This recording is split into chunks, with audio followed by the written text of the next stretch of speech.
Namaste, and welcome to our continuing series, Savitri is the Message, with our beloved Narad. Dr. Alok Pandey. We are going to begin today with the message, as we always do. And today it's the World Stare, Canto 1. And it's the second page of this World Stare, and I will begin reading, and then when I come to this word of mission, it's a different mission today. It's message, no? Message, Yes. Where's the message here? We have to read from a few lines above. Aspects of being, dawned world outline, forms. Page 96. Yes. Okay, right, got it.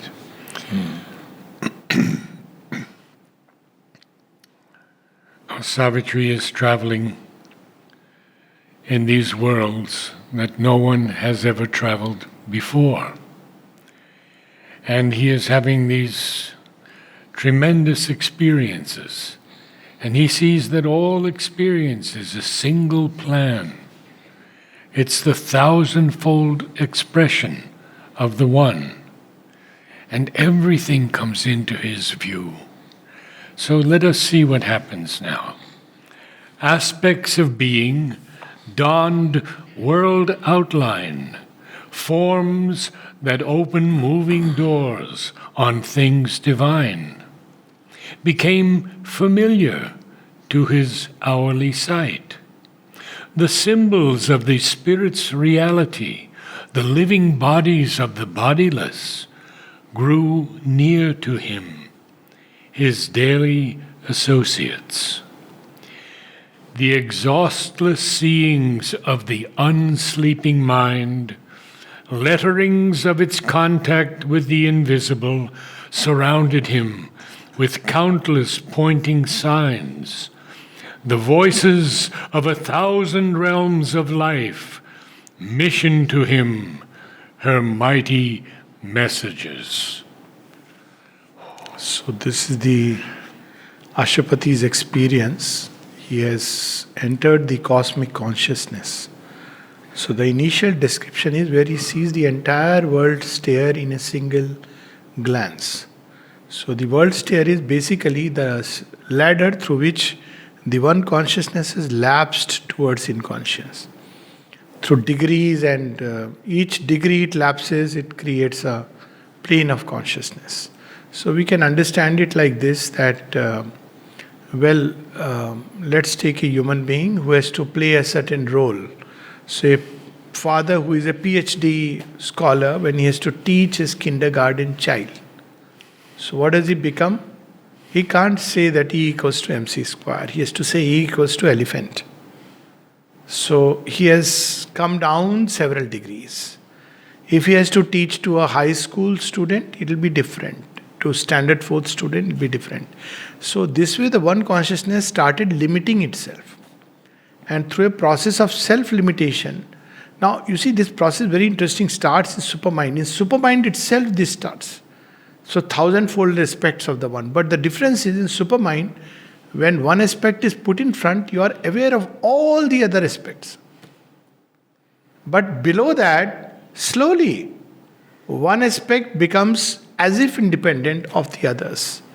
So that's how in the origin all the three gods are together, Trimurti as it is called. But as they come down, you will see they will have independent domains. Sometimes they seem to even not at fight with each other, but as if they are not acting in a perfect alignment. But again, if you see the total picture, you will see that it is perfect. And it is in alignment. It is in aligned. But outwardly, so what happens is this ladder of consciousness through which each aspect of the divine plunges towards inconscient till it becomes its opposite. The four aspects mainly, and they become its opposite. And then in the process of evolution, the same ladder becomes the steps to climb. So the Mahashakti's steps of the Shakti, we may say. Now, in this climb, there is at each level, you encounter beings. So that's what we just read, the living bodies of the bodiless. So you encounter beings, forces, energies, and each of them has a message. So if you go to, let's say, Shiva and ask him for a message, he will say, come out of ignorance. That's his message. Slay desire, free yourself from all attachment. If you go to Krishna, he will say, follow the winding world march to its ultimate source. Because he is the evolutionary path. Now, these two are not opposite to each other, they are complementary to each other. Because at some point, you have to drop the ignorance to go beyond a certain point. So, each god will have a message. There are very beautiful stories about it in Indian thought. Once Saraswati and Lakshmi, they have to, who is greater? So Saraswati can give Vidya, knowledge, and Lakshmi can give money. This is an old fable. So Lakshmi is much more than that, and Saraswati is much more than that. So they want to, who is greater?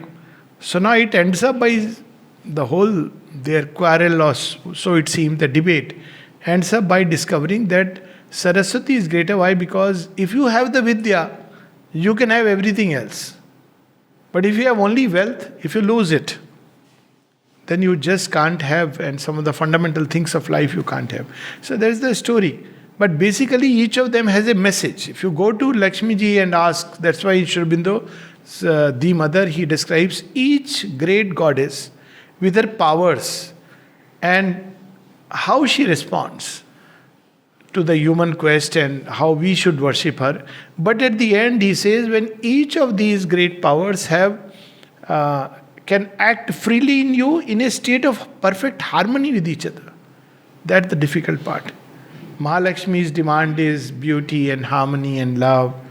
Mahakali is also love, but her demand is very different. The impulses that are straightforward and frank, all there is no diplomacy, room for diplomacy. So each god and goddess has a message. So when Ashupati is entering these domains, each is giving his message.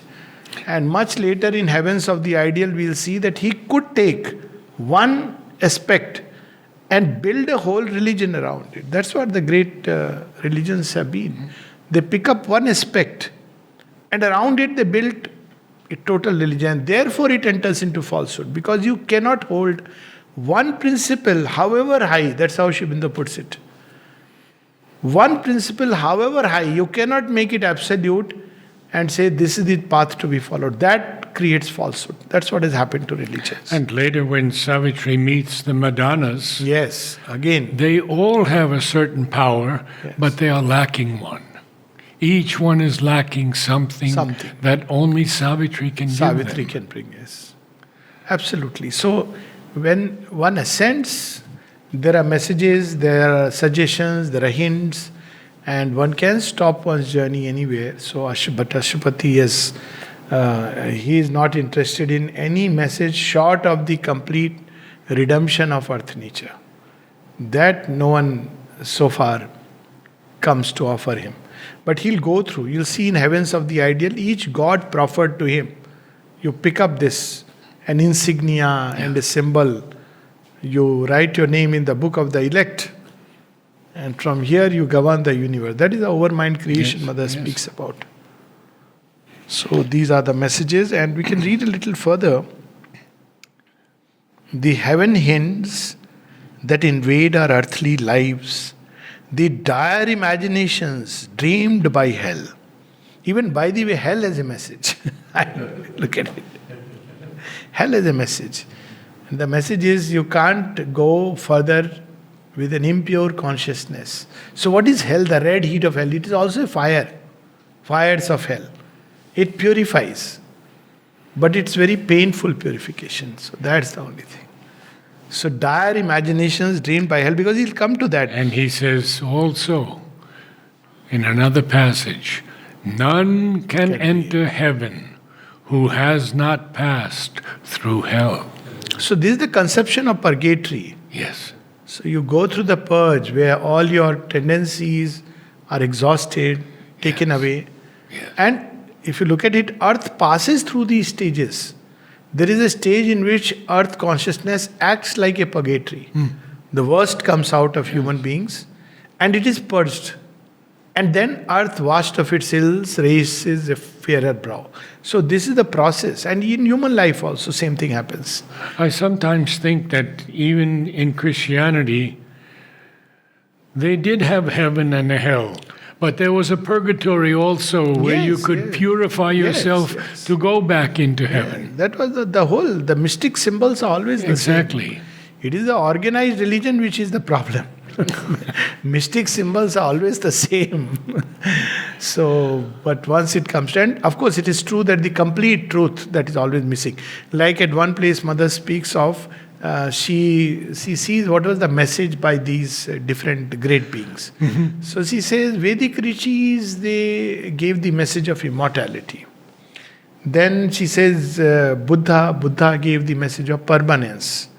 Then she speaks of Christ. Christ gave the message of compassion. That from that height he is able to.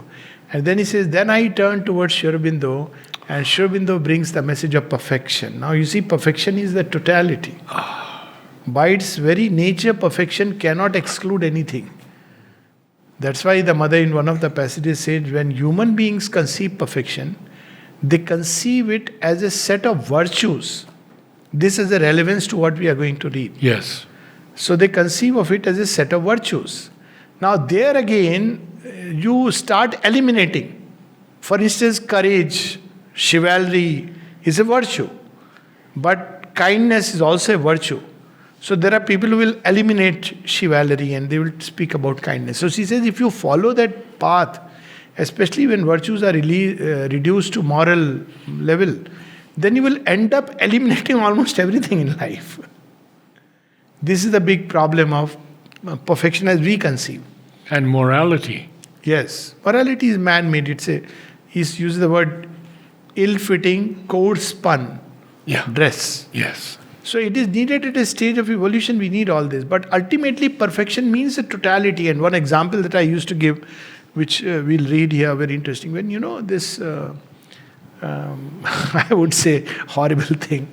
WWF had come. I don't know whether people have seen or not. World Wrestling Federation. So wrestling is a good thing. It's an art. Wonderful. I mean, we had Dara Singh and Ramamurthy. So I thought it'll be something like that. But when I saw it, it was horror. The kind of abusive language, the kind of, it was brutality. It was not wrestling anymore. It was brutality. The attempt to kill someone. Yeah. It is brutality. But of course, not only brutality, there is innate greed. So gladiators came alive. But what was worse was even gladiators, there is a chivalry involved. You win and you kill. Here it was all a drama, show, stage managed to, for money, for betting. Then it became one step still further, and that was WWE. Okay. So what I realized, but one thought flashed across me at that point of time. I said, see, look at this creation. This state exists in human beings, this kind of brutal, it's not really wrestling, it's something much worse. It's like a street fight. But appealing to the mass. Yeah, exactly. A mass consciousness. So I thought, the thought that occurred is that it has actually been transferred onto an arena. Do it here. Don't do it. I'm not sure whether after that, I mean, it could have been a subject of study, whether street fights have actually come down. There was a time, I am not sure whether people have observed street fights or not. But if you have lived in villages, you would have surely encountered, in Indian villages I'm saying, street fights. For no reason. Suddenly you'll see people fighting with each other. Now, what in the world play, when you put this thing, now this is street fight, but put in its place, in the total picture, you can still see its place and its sense. So this is something Ashwapati will experience here. Often we ask, why God created evil.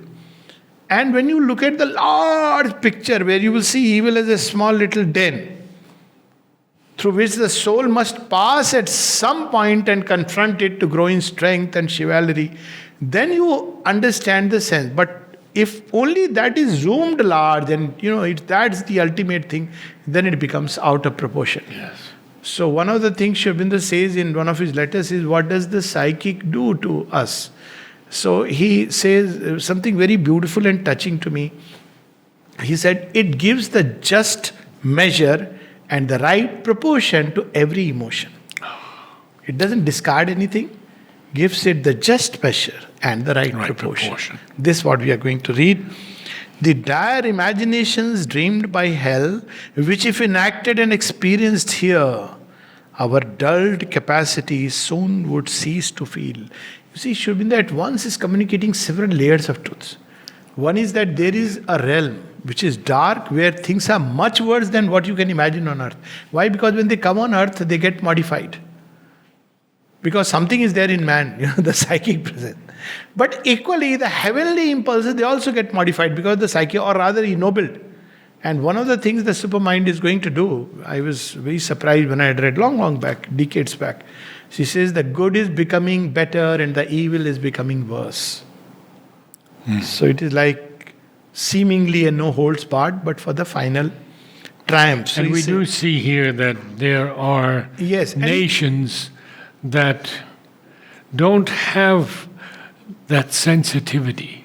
Yes. And they need more and more dramatic actions, even pain. Yes, but greater and greater he's also pain. Reminding us, if you do this path, you will cease to feel. You see, this is the implication, this one line, our dulled capacity, as such it's a dulled capacity, soon would cease to feel. So I often advise when people ask about, pornography, for instance. Children, what's wrong? They want to quarrel on, moral ground and this ground. So if you look at into the mind of man, there is a perpetual, nobody can really be called as a chaste person if you look into the mind. I say it's not about that. But see, what happens is it reduces love to a level where you cannot really feel natural emotion. You have to combine it with some kind of very crude and gross pleasure. Then only you will feel drawn. So actually it dulls the capacity to feel. Actually, it does that. And same thing with many of these aspects. So when we live in that kind of atmosphere, it dulls our capacity. So people there are prone to lie, to cheat, to deceive, because they don't care about what you may be feeling. And you will see it even I've seen brothers and people who are very close to you. They will end up cheating you and do it nonchalantly. So I often wonder what kind of evil, where does it spring from? Because the capacity has gone. Ordinarily, you have this much that, okay, this person is being troubled by me. That's too much. But at least people are selfish, but they don't do it at the expense of others.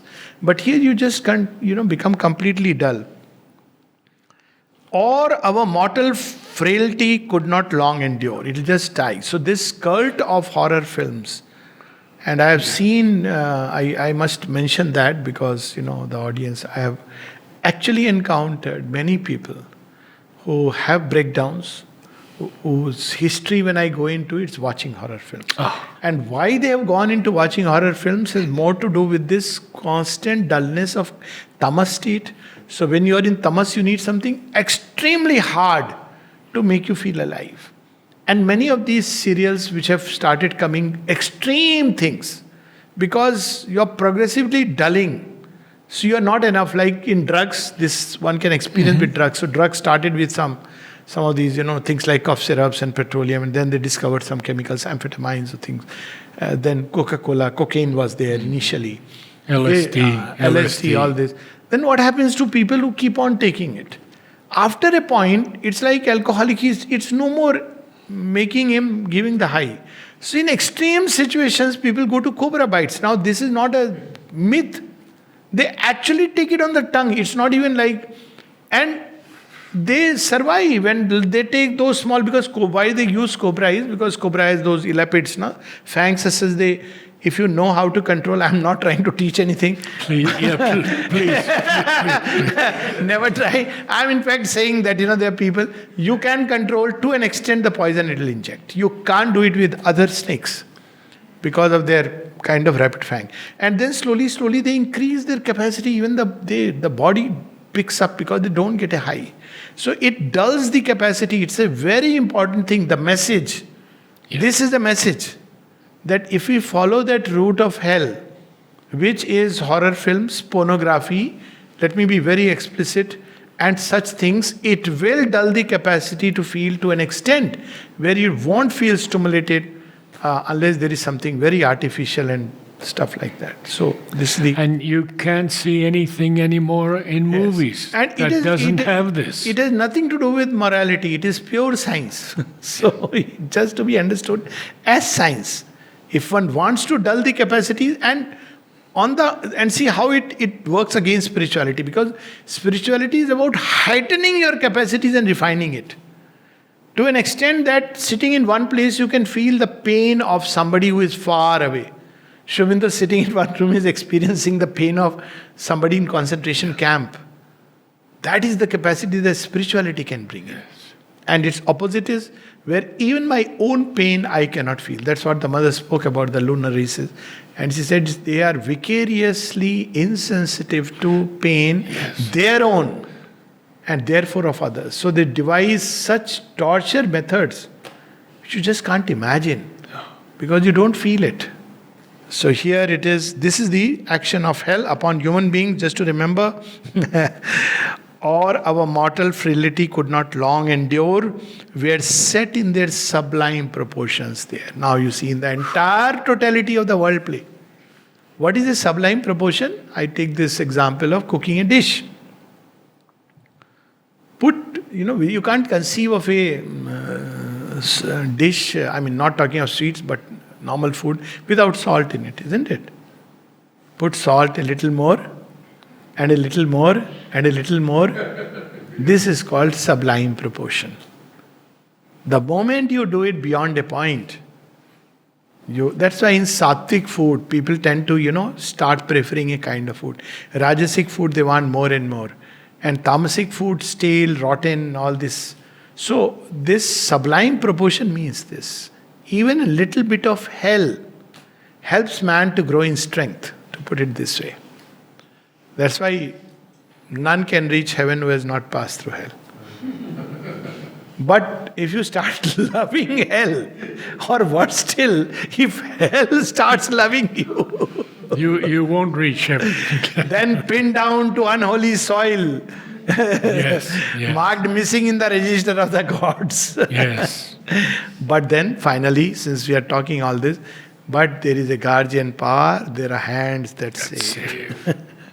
Calm eyes, divine regard the human scene. Otherwise, in that same passage, hell lets loose its companies. Look at, in the Nazi, what kind of horror things they were enacting, and people were doing it. Nobody felt that this is something not to be done. Recently, one North Korea spy, his interview was coming. So he says, they are so hypnotized. Exactly. Till he finally escaped because he realized his own life is in danger. And now he has become a parrot. South Korea he lives in. So this is what is called as the drama of hell. But in sublime proportion, see, look at even North Korea, for example. He's doing its job. Small little country is keeping the balance of the world. Thanks to that country, Japan, India, US, they are all aligning together. Yes.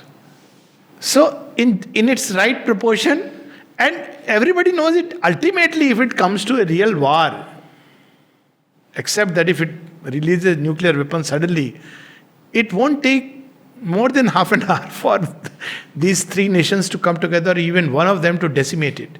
But it keeps the balance of the world. This is the beauty of, the creation. So he says,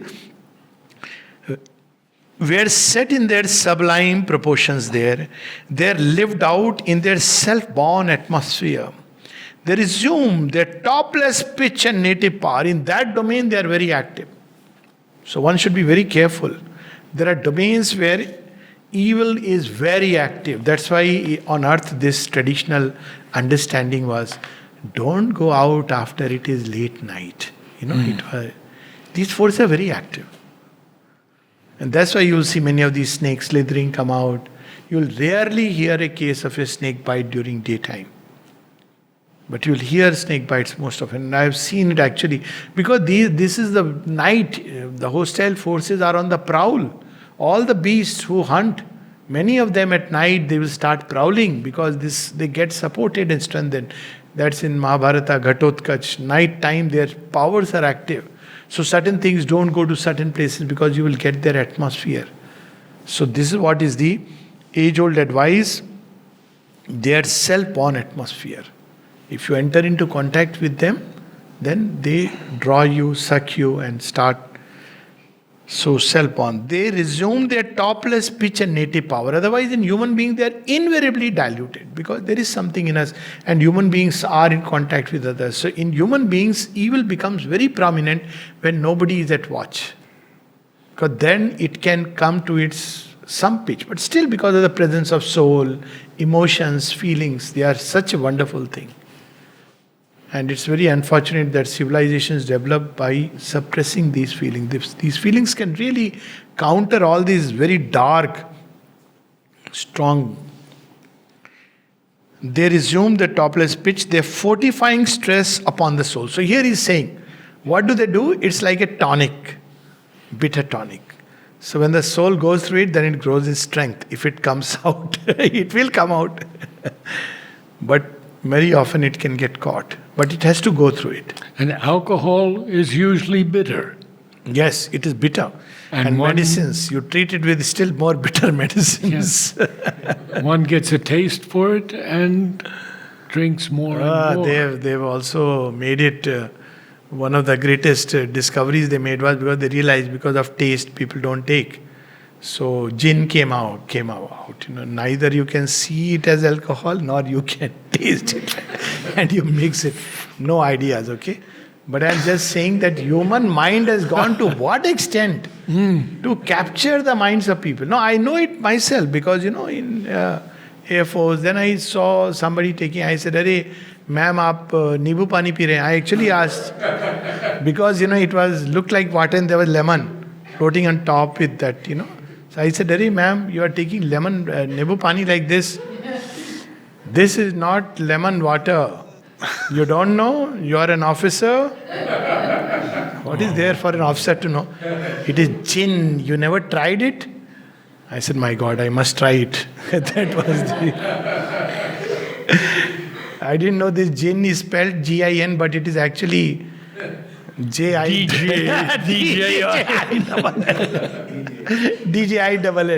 So, see, this is fortifying stress on the soul.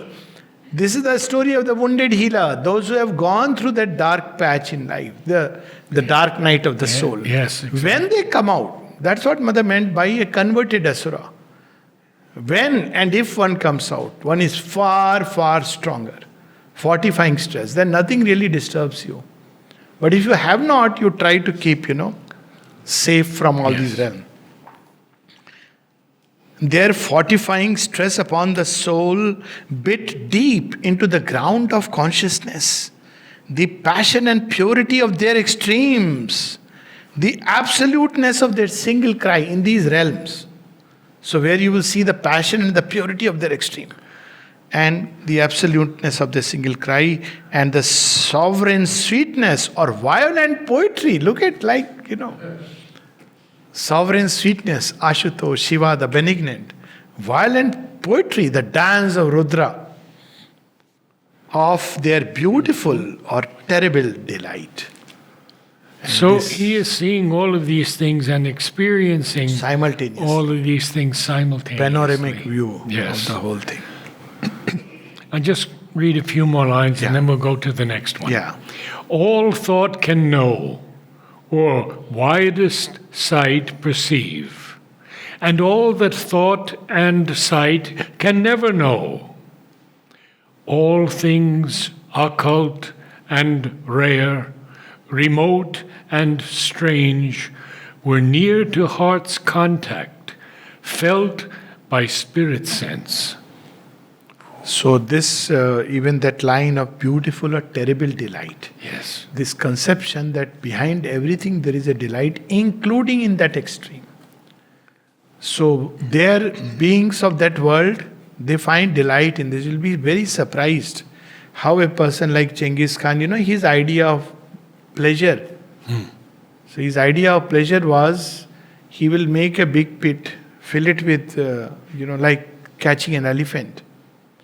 And when the elephant, and cover it up with thorny bushes. And when an elephant will fall into it and trumpet because he's in pain, then he would experience joy. But this is the perverse kind of, extreme. But still, the terrible delight. It takes this form, completely opposite form. So all things are there, and all these Ashupatis now experiencing. So there are two ways we can experience.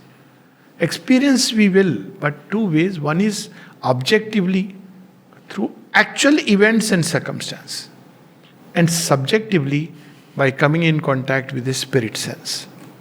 That's what Sri Aurobindo says in one of the aphorisms, that if you leave it to God, He will exhaust your sins easily, subjectively, quickly you will go through that process. But if you insist on your own way, then also it will happen. But it will be through much suffering and pain. These are the two alternatives left. So he is experiencing them by spirit sense. He could sense the atmosphere, sense the trademark of hell, all this. 162. Yes. I'll begin at 161. Wow. Our mind lives far off from the authentic light, catching at little fragments of the truth in a small corner of infinity. Our lives are inlets of an ocean's force. Our conscious movements have sealed origins, but with those shadowy seats, no converse hold. No understanding binds our comrade parts. Our acts emerge from a crypt our minds ignore. Our deepest depths are ignorant of themselves. Even our body is a mystery shop. Lovely this is. As our earth's roots lurk screened below our earth, so lie unseen our roots of mind and life. Our springs are kept close hid beneath, within. Our souls are moved by powers behind the wall. In the subterranean reaches of the spirit, a puissance acts and recks not what it means. Using unthinking monitors and scribes, it is the cause of what we think and feel. The troglodytes of the subconscious mind, ill-trained, slow, stammering interpreters, only of their small tasks routine aware, and busy with the record in our cells, against all higher truth their stuff rebels. Only to titan force their will lies prone. We just, I think, jumped onto the other page. Sorry. It doesn't matter. But it gelled very well. Actually, it went very well. But I'll finish. Yeah. Concealed in the subliminal secrecies, mid an obscure occult machinery, capture the mystic Morse, whose measured lilt transmits the messages of the cosmic force. So this is in the kingdoms of the little life. So there are three occult sources of action within us. Very often we get a suggestion and we accept it and say, I felt like doing it. I thought like that. But we don't realize that we are just a small little fragment of the cosmos. So initially he describes that, our mind is little corner of the boundless mind. Our lives are inlets of a mighty force. And it's all coming from there. It's circulating in the atmosphere. Now because of either tuning, constitution, habit, past life, evolution, whatever way we want to, we are tuned to certain kinds of forces. So there are three types of forces which basically operate within us. One is the subliminal. Subliminal is below the threshold of a waking mind. And subliminal is open to the universe. For example, suggestion, the power of suggestion. The classic example of subliminal messages is the power of advertisement. So you see, and that's why they use sometimes symbols, because even reading is difficult. And you associate the symbol with a brand or something. Very subliminally, it has gone into the subconscious, from there it rises, and we accept it. Or whatever is going on in the universal mind at a given point of time, it tends to enter us. I don't know whether people have experienced it or not. When the corona whole thing started, and the TV was flashing all this, and at least I know about myself, Mother's Grace, having read Mother and Shiv, it was very clear that this is, don't believe in all this and it's a hoax. Live with faith. Yeah, live with faith. That's it. But I remember very concretely when I went and I was coming from my house. This is very beginning. I think lockdown had just started. March end lockdown had started, 2020 and or 19, first lockdown. And I remembered within few days, as I was coming with all those police checking and everything, I suddenly experienced as if something was trying to literally throttle the neck. It was, I could recognize that it's fear, but fear doesn't come from here. It is as if a force is attacking and trying to throttle, because it was so powerful. Night, no movement of human beings. It had actually created a wonderful space for itself. Whatever we may say, but human beings bring in that element, You meet each other, hi, hello. Whatever you may say, it tends to, make you feel comfortable. But suddenly at night, if you come out in those days when there is total lockdown, so there was this fear which was circulating, floating in the atmosphere. So very consciously on that night itself, I remember completely rejecting it from every spot, because I could see that this is what is going to attack. That time there were very few cases. Within days, hundreds, thousands, 10,000, lakhs, beyond madness, absolutely. Now you see, now what is the collective suggestion? That's why this, yesterday India completed 100 crores vaccination. So now, why I'm mentioning is that if you look at it from one point of view, it's a political stunt. Well, it is a political stunt. But look at the way it can be used. Now everybody is celebrating, because the people there, I am sure this has been done very deliberately. So one, they lit up number of places which created a kind of balance, different cultures, religions, all these places were lit up, and people are celebrating 100 crore people vaccinated. Now the suggestion is, we are good, we are already, gone beyond the... we can't get it anymore. We can't get it because, herd immunity. So while on one side, and I don't deny the political aspect of it, but I also have to agree and accept that there is something very powerful way of giving a message which for a change is good. You are using a incidence to, while exalt yourself, but at the same time you are helping everybody by this kind of mass message. I want to share something from my late teens. It was the first experiment in subliminal suggestion. I went to a movie, and it was a good movie, and just before the intermission, faster than your eye could see, they were flashing Coca-Cola, Coca-Cola, Coca-Cola. At the intermission, everyone went to buy a Coke and popcorn and whatever else. And they caught Coke on that, and they had to stop it. Yeah. Also because they found Coke has a interesting history. Exactly. But the power of subliminal suggestion acts to an extent which we can't even imagine. So it is done through below the threshold mind. Your waking consciousness is not aware. And it acts at every level. It acts on the physical level. It acts, at a vital level. It acts at an emotional level. It acts at a mental level. So all this is one source of action. It pushes us to act. The second is subconscious, deep-rooted things. Habit, they spring up. In the very cells, they are imprinted inside, which Mother had to fight, deep-rooted. That's why at one place he says, there is an animal hiding in everybody. So, why be vigilant? Because normally, the animal is in the background, he's tied, the master has given it his own share of food, a very nice talking to each other. The moment you get an opportunity, this animal springs out.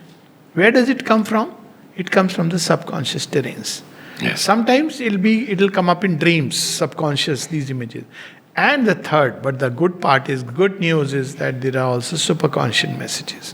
Superconscious messages will pull our heart towards another aspect. They'll take us towards courage, faith, the high aspiration, suddenly daring the impossible. So all these are superconscious messages. They all come from within. But here, because he's talking about the little life, he's primarily speaking about the subconscious messages, and he's using a very modern image. The modern image is Morse code. So Morse Mystic code is the Morse, telegram. yes. So there is tuck tuck here, and there are letters which are coming. So what do these forces do?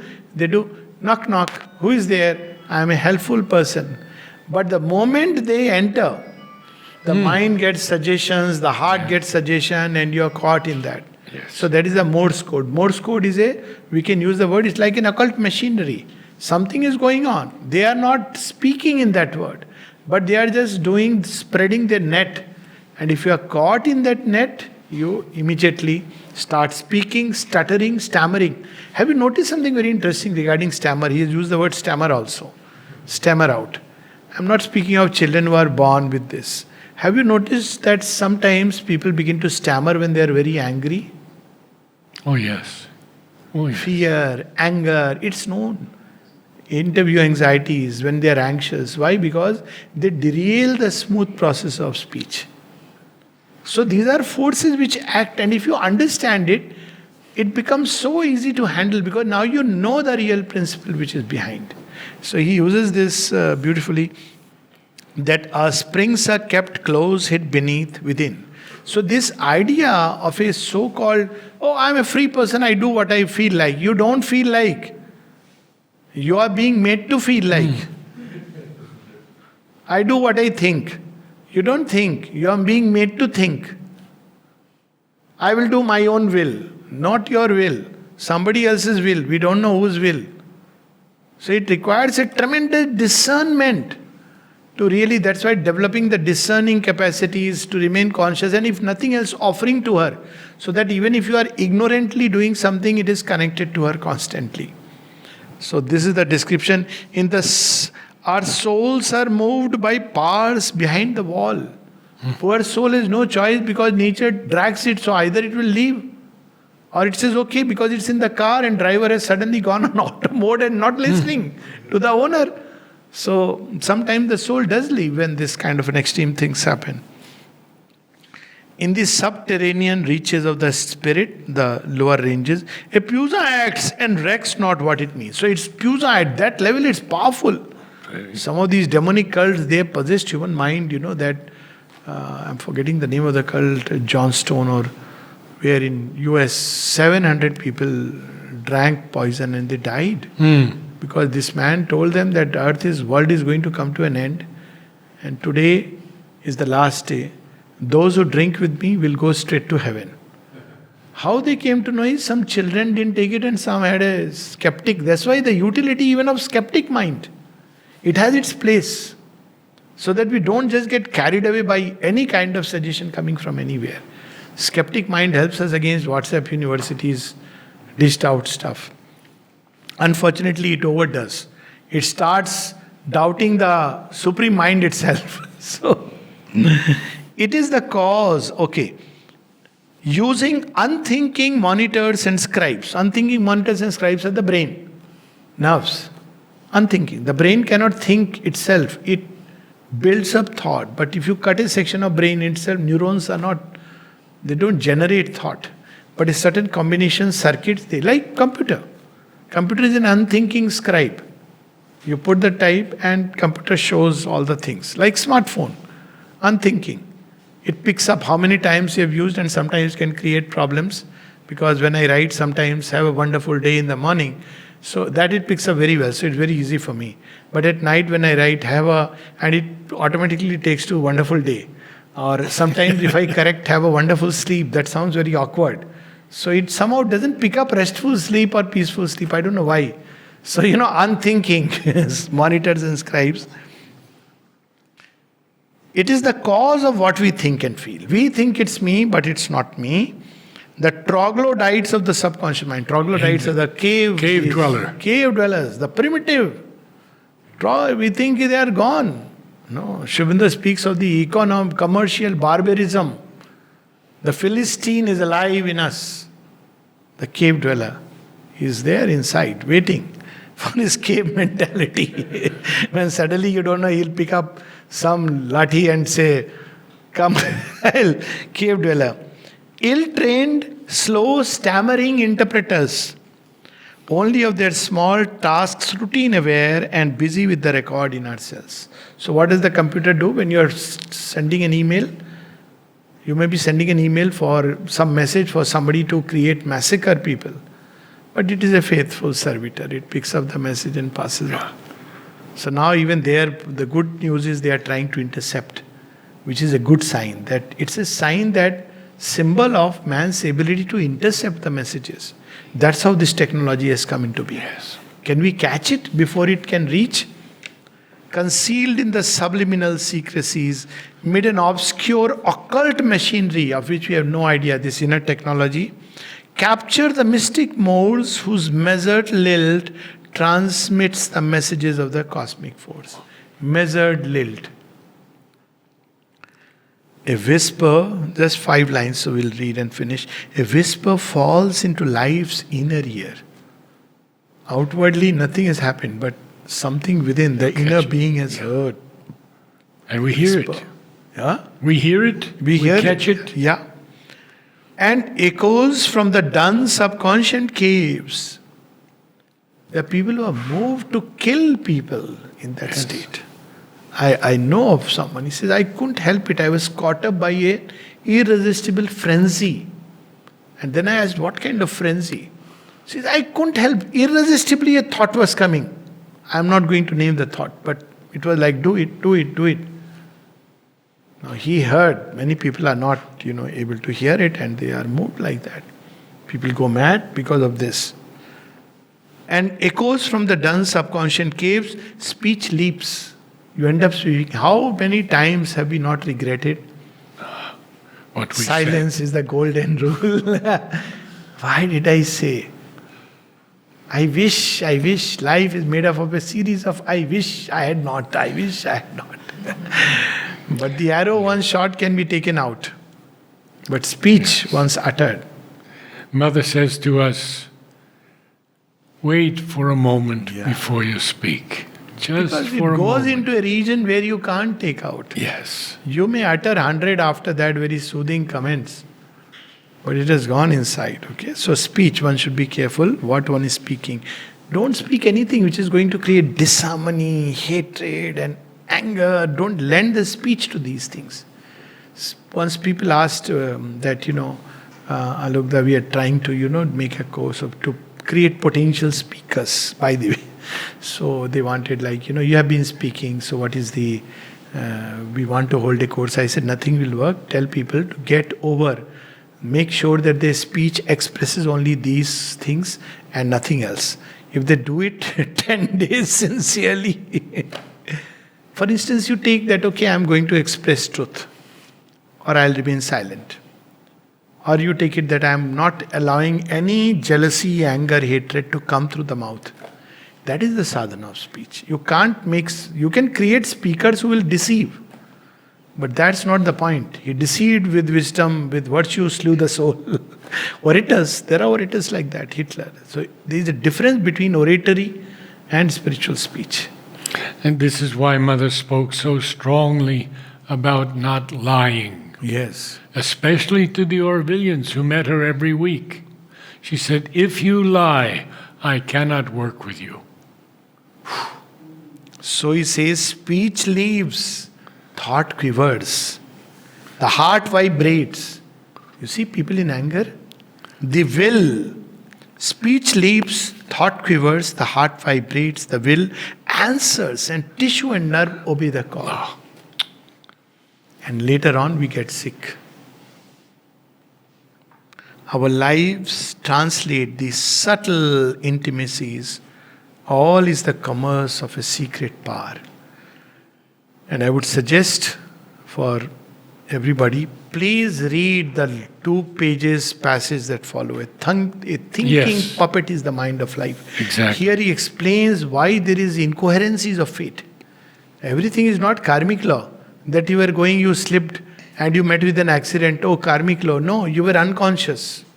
As simple as that. It is instant karma if you like. So unconsciousness, so thinking puppet. So we are used by these agencies, and unfortunately we lend ourselves to their workings, and our lives becomes the mess that it is. The only good thing about the mess is, as Shubhendra says, why the unseen is allowed. Because when we are in a mess, then we say, Lord, make a nice porridge or khichdi out of, gruel out of it. So then he says, okay, what is the material? All this he sees. He adds a little tadka of his love. No, it is tadka. It is, you take ghee and it's a saute. What is it called? Put a little jeera and then you put it, and don't know, everything is transmuted. What is smell? So when you call the Lord, he doesn't do anything. He is always of a retiring predisposition. He says, what is the material? So we tell him, sir, this is the mess I have made. Okay, fine.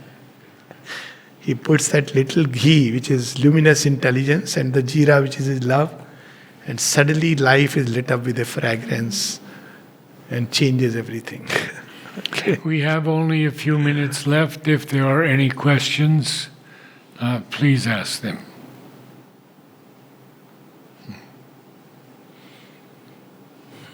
What was the page number of that latest part that you were... I think you are still with it. 162. 161 and 162. You're welcome. Okay, I think we can stop here. Namaste. Namaste. Namaste. Namaste.